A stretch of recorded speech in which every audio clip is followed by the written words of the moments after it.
Vamos lá, filha.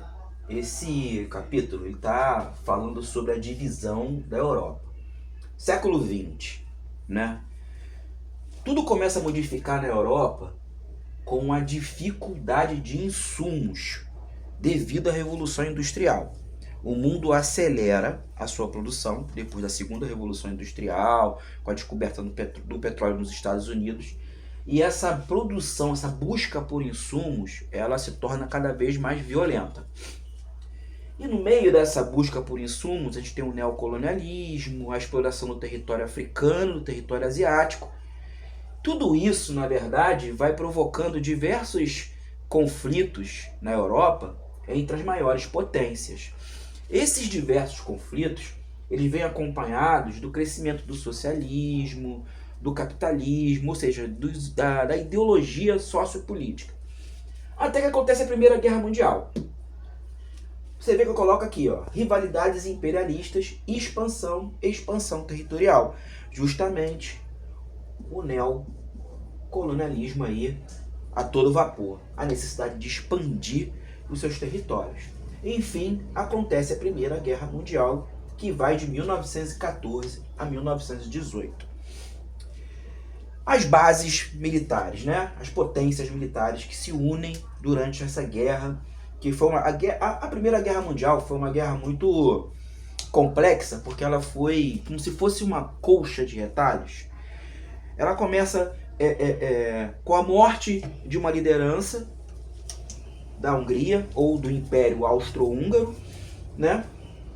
Mas na verdade ela foi um pontapé para que todos esses países que já estavam em disputa por insumos, essa disputa, né, de expansão territorial, para que eles colocassem isso para frente. Ou seja, para que eles ganhassem domínios. A verdade foi essa. Então, essa guerra, ela veio recheada de mudanças. Primeiro ponto, a Primeira Guerra Mundial ela é diagnosticada pelas trincheiras. Até então não tinha esse modelo de guerra. Sabe o que são trincheiras? São aqueles buracos enormes, muito grandes, onde os soldados ficavam ali. Parece muito nos filmes, ali dentro daqueles buracos. E proporcionou muitas mortes, porque imagina, um buraco daquele, cheio de água, chovia muito, né? Corpos, os militares morriam e os corpos ficavam ali. Então imagina a quantidade de doenças. Então muitas pessoas, assim, boa parte das mortes na Primeira Guerra Mundial foi exatamente nas trincheiras. E aí ela muda, certo? Ela muda porque a partir de 1915, você vê aqui, ó, eu botei aqui, em 1915 a Itália sai de um lado e vai para o outro lado, certo? Vamos lá, Tríplice Entente, Inglaterra, França e Império Russo. Tríplice Aliança, Alemanha, Império Austro-Húngaro, Império Otomano, Itália, que muda de lado a partir de 1915. Então parou de Tríplice Aliança. Não parou porque só a Itália que sai.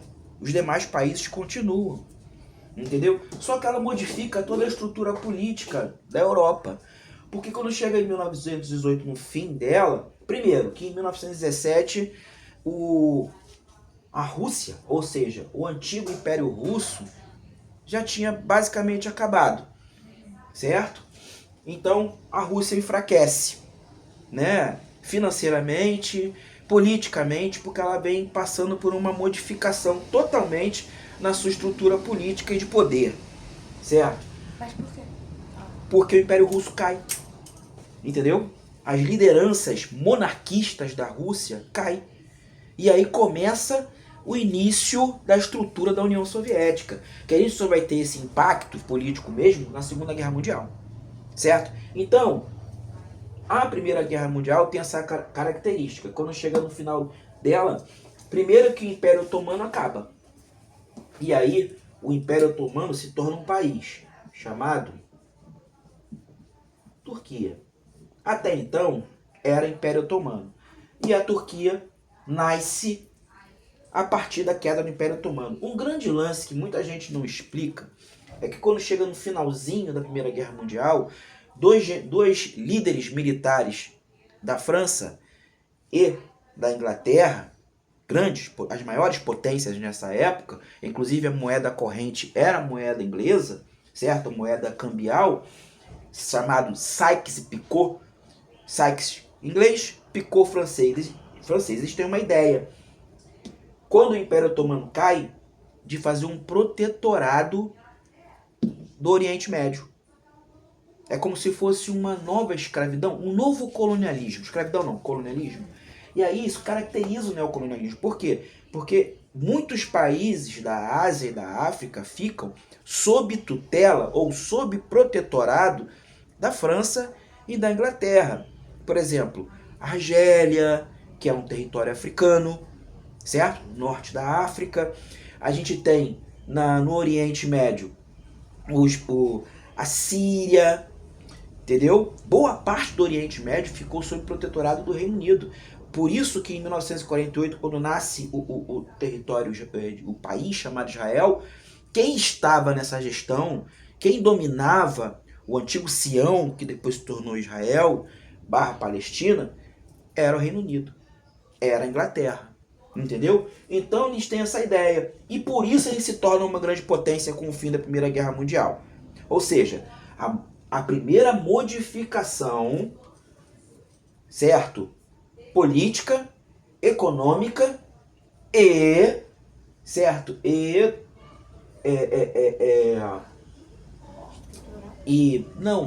Evolutiva da Europa. Você percebe que eu não falei Inglaterra. Inglaterra não, Estados Unidos.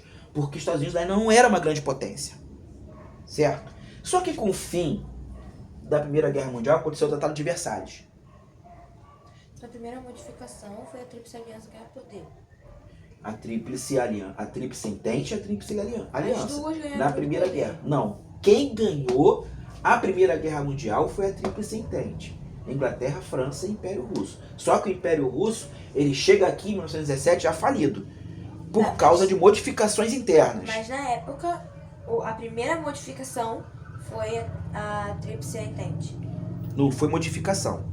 Foi a vitória da Primeira Guerra Mundial. Certo? E aí no tratado, o que acontece? No tratado, a Alemanha ela é punibilizada como a grande derrotada. Entendeu? Ela fica impedida, ela fica com vários cerceamentos econômicos. E ela fale, praticamente. Certo? E é isso que dá um impulso para a Segunda Guerra Mundial em 1939. Certo? Então vamos lá. As principais potências. Primeira Guerra Mundial. Inglaterra e França. O Império Russo, ele dilui por questões internas e políticas. E o nascimento, o fortalecimento do socialismo no Império Russo. Porque logo depois nasce a União Soviética, socialista. Até então não existia, certo? Então isso foi algo que a Tríplice Entente causou. O socialismo. Não causou.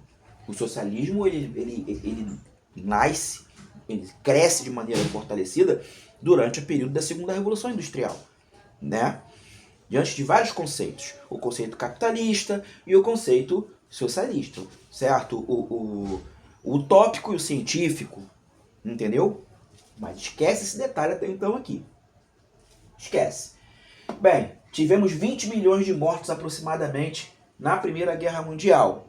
E aí a Europa se reestrutura. Então a gente caminha para a Segunda Guerra Mundial. Por quê? Porque lá na Alemanha nasce um sentimento nacionalista chamado nazismo, certo? Que foi totalmente manipulado, né? Criado basicamente por Adolf Hitler. O que Adolf Hitler mostra para os alemães? Ele diz o seguinte, basicamente o seguinte: o nosso país foi punibilizado e nós estamos passando fome, perdemos toda a nossa potência patriótica, certo? E não vamos fazer nada? Então ele traz aquele sentimento de patriotismo, aquele sentimento de Deus, pátria e família, que foi o mesmo usado por Mussolini na Itália, o fascismo, pelos camisas pretas. O sentimento de de ser muito bom e estar perdendo tudo. É tipo isso. Não sei se Isso, o nosso país perdeu tudo, né? Coloca a culpa no racismo, ele, né, ele aumenta essa potência racista, esse sentimento racista. E aí, em 1939, acontece a Segunda Guerra Mundial. Bem, a Alemanha não conseguiu explorar muito o território africano, e isso era um grande problema, porque ela também precisava de insumos. Então, por que o nazismo foi criado? Porque ele surgiu assim, desse O jeito. nazismo tem uma base filosófica nacionalista, assim como o fascismo, assim como o franquismo, assim como o salazarismo.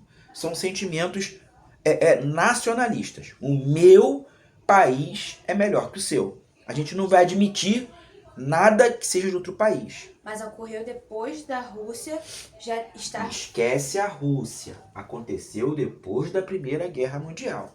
Porque a derrotada foi a Alemanha.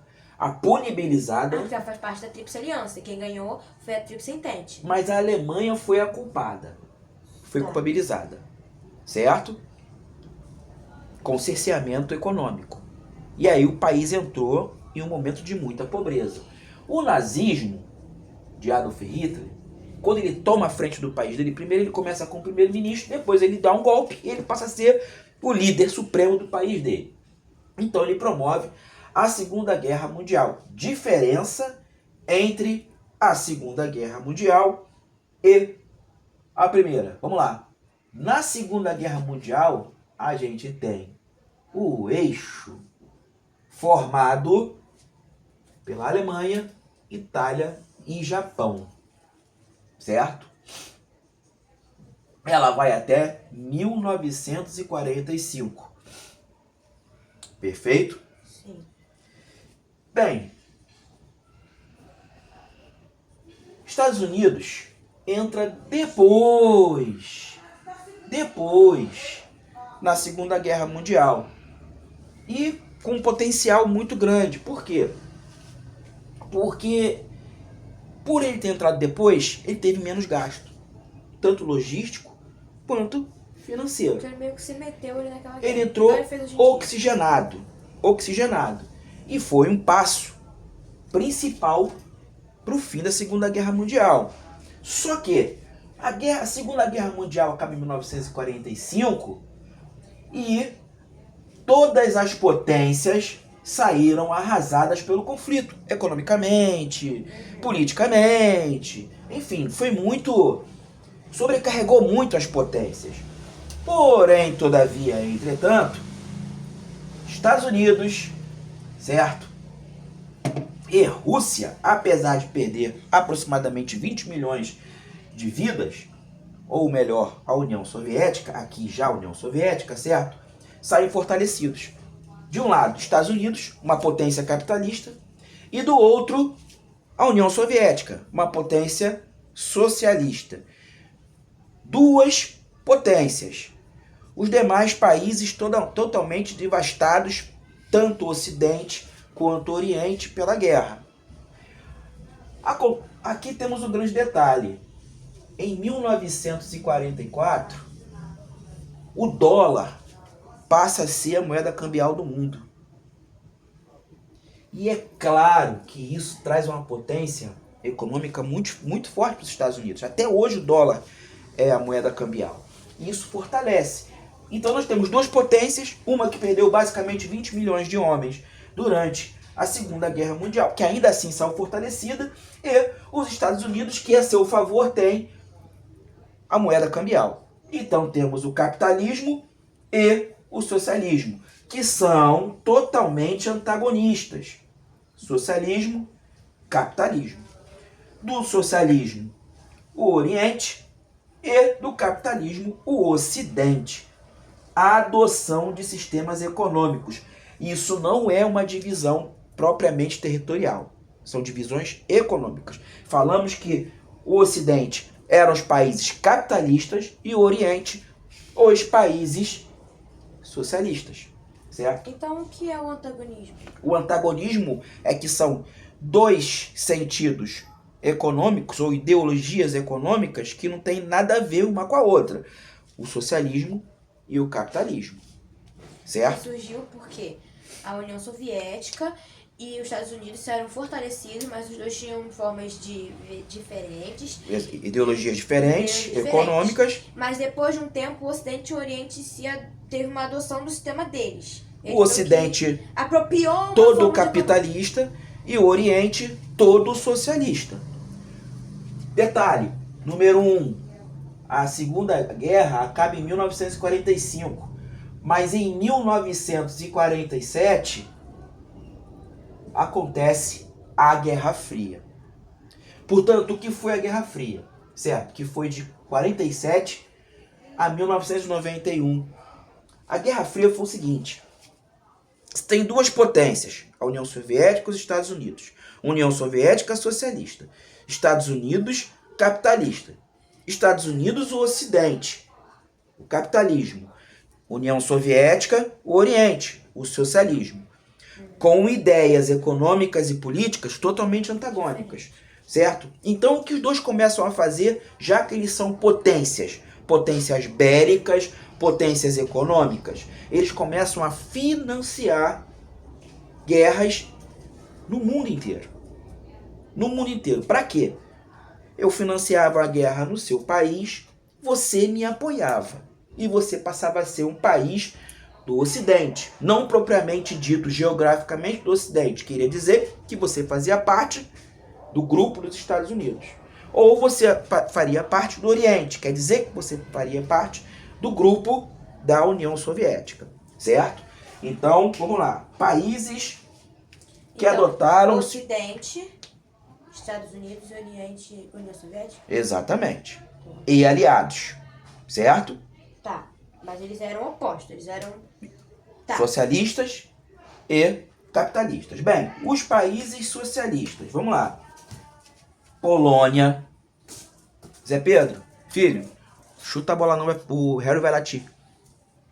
Polônia, por favor, filho. Hungria, Tchecoslováquia, Harry, José, Bulgária, Romênia e parte da Alemanha. Por quê? Porque durante a Guerra Fria, a Alemanha ficou dividida entre a Alemanha Oriental, que era socialista, aliada da União Soviética, e a Alemanha Ocidental, que era capitalista, aliada dos Estados Unidos.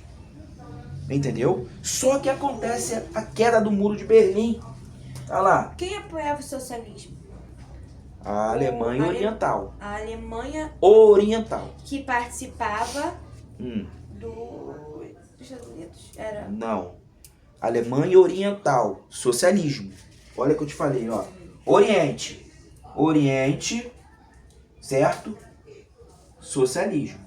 Ocidente, capitalismo. Certo? Capitalismo, Estados Unidos. Oriente, União Soviética. Aliados. Certo? Então, repetindo, países que adotaram o socialismo. Ou seja, estavam no time da União Soviética. Tá?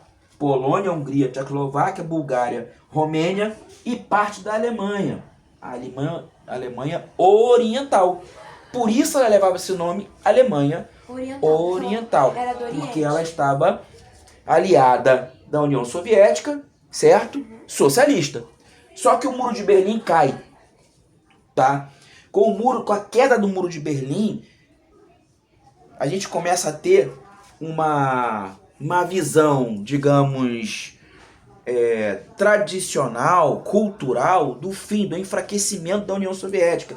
E ela enfraquece por vários motivos. Ela enfraquece economicamente, ela enfraquece principalmente porque esses países aqui, ó, que eram aliados, o chamado leste europeu, eles começam a querer a sua própria independência. Entendeu? Eles não querem mais ser dominados pela União Soviética. Eles não querem fazer parte mais da União Soviética. Basicamente, todos eles foram obrigados a participar de um lado. Não, basicamente nem tanto. Vamos dizer que eles ficaram dependentes economicamente e bélico, na parte de armamentos.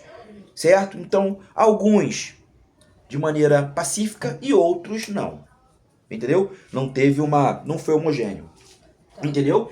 Esses países queriam a liberdade, digamos assim, queriam a independência. Não queriam mais ficar sob o domínio dos Estados Unidos, da União Soviética. Ainda mais porque eles apoiavam o socialismo, né? Sim. E aí a União Soviética começa a ruir. Até que Gorbachev, que foi a última liderança, basicamente, propriamente dita, soviética, ele mesmo dá o pontapé para o fim da União Soviética, certo? Quando a União Soviética cai, a Guerra Fria acaba. Então, quem foi o vencedor da Guerra Fria? Os Estados Unidos, certo?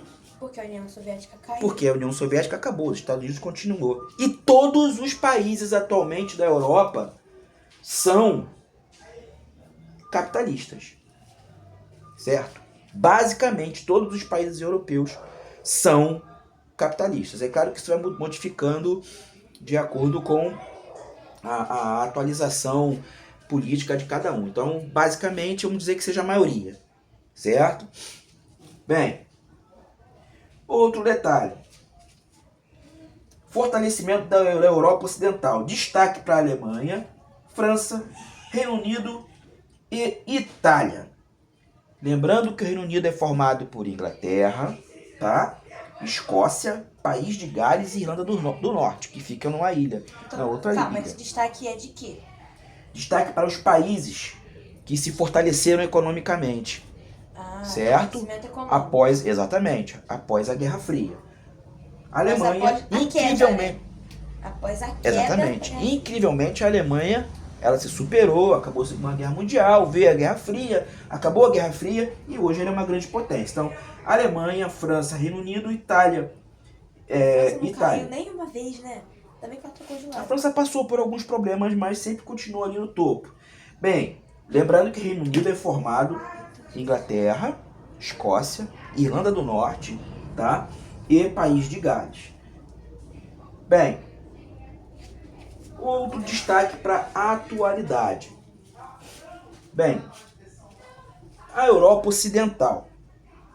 Durante o período da Guerra Fria, a Europa Ocidental ela ficou destacada por alguns detalhes. Grande diversidade cultural, anglo-saxões, germanos e latinos, tá? Já os países de cunho socialista, eles tinham um detalhe, eles não tinham liberdade política, mas foram feitos muitos investimentos na área educacional e cultural. Então, isso é um grande destaque para os países que ficaram sob, né, o conceito socialista. Eles investiram muito em educação e cultura, mas liberdade política não. E essa falta de liberdade política, você cria uma desorganização do poder político no seu país, certo? Já na Europa Ocidental, a gente tinha diversidade cultural, certo? Vamos lá.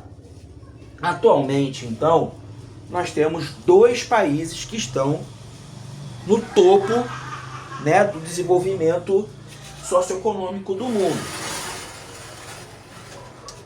De um lado, Estados Unidos, do outro a emergente China. 2.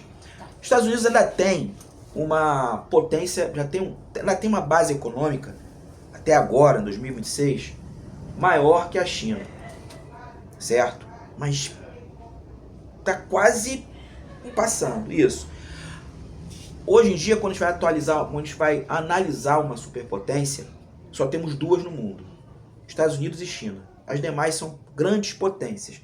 A ONU, quando ela analisa uma superpotência de maneira atualizada, ela não coloca só a economia como principal tópico, ela coloca também como principal, um dos tópicos mais importantes, Educação? a tecnologia. Tecnologia. Mas não falando que a tecnologia da China é mais alta do que dos Estados Unidos? O que temos atualmente é uma tecnologia que vem cada vez mais avançando na China. Ainda não chegou não ultrapassou os Estados Unidos, mas a China tem as terras raras na mão. Isso faz muita diferença, os 17 componentes químicos que são utilizados em materiais eletrônicos, né? Então a China tem 73% da reserva de terras raras do mundo estão nas mãos da China e do Brasil. Diferença é que o Brasil não trabalha as terras raras. A China sim, certo? Então a grande busca... Aquele lugar que a gente tava falando sobre a guerra, aquele local com aquele tipo de ar que a Rússia tem, a bomba nuclear faz parte desse negócio das Ser uma raras? potência nuclear, não. São situações diferentes. Nós temos economia, nós temos tecnologia, acessibilidade às terras raras que a China tem de um jeito que os Estados Unidos não tem. Por isso desespero, né, na Groenlândia e em outros países, certo? Que tenham esse acesso, porque a maior parte está nas mãos da China e do Brasil. Nós temos aí Austrália, Nigéria, na África, temos outros países que têm as terras raras, né? E também no Ártico, né? Mas enfim, isso pode fazer diferença daqui a algum tempo. E não estou falando um ano, estou falando meses, né? Só que também temos economia, além da economia temos a educação, certo? Alguns países na Europa estão no top da educação. Noruega, Islândia. Educacional. Eu acho que a melhor escola Top educacional e tecnológico. Por exemplo, a França produz muita tecnologia também, né? Mas temos também, hoje em dia, outras situações que moldam uma superpotência. Então, nessa corrida aí, você tem influência política, você tem rota comercial, como a China vem montando a nova Rota da Seda, certo? Inclusive, a China foi quem financiou a ponte lá na Ucrânia, certo? A Ucrânia, aliás, o segundo maior país, certo? No norte da Europa, no norte europeu. Segundo maior país no leste europeu. Então, em 2014, certo? Quando a Rússia invade a Crimeia, para proporcionar mais acessibilidade ao Mar Negro, porque do Mar Negro você acessa o Mar Mediterrâneo e você acessa também o Oceano Atlântico, né? Então, mar é potência, mar é poder, certo? Então, você vê lá, a Ucrânia, essa disputa da Rússia pela Ucrânia, exatamente pela potência que a Ucrânia tem em reservas naturais, acessibilidade ao mar, porque o mar da Rússia ele ficava congelado por mais de 6 meses. Agora não. Agora, com a mudança climática, a Rússia vem traçando novas rotas, certo? E isso vai também fazer com que tenha acesso às terras raras. Ou seja, nessa corrida, pode ser que os Estados Unidos logo deixe de ser uma superpotência e se torne apenas uma potência, porque se a Rússia tiver acesso às terras raras, ela faz parceria com a China e eles vão tomar uma proporção maior. Parceria com a Rússia? Não. Teve um negócio que A China tem parceria com a Rússia. Tanto que eu acabei de falar para você. A China que financiou a ponte da Crimeia. Foi um investimento muito alto. E a China vem investindo economicamente em muitos países do Oriente Médio, muitos países da América, para ter acessibilidade, para conseguir traçar rota comercial. Porque quem dominar a rota comercial atualmente é o grande negociador do mundo, também é um passo para ser uma superpotência de fato ratificada. Entendeu? Sim. Então isso é o seu capítulo. Nossa, não faço até. Tá bom? Vamos finalizar. Fechou. 30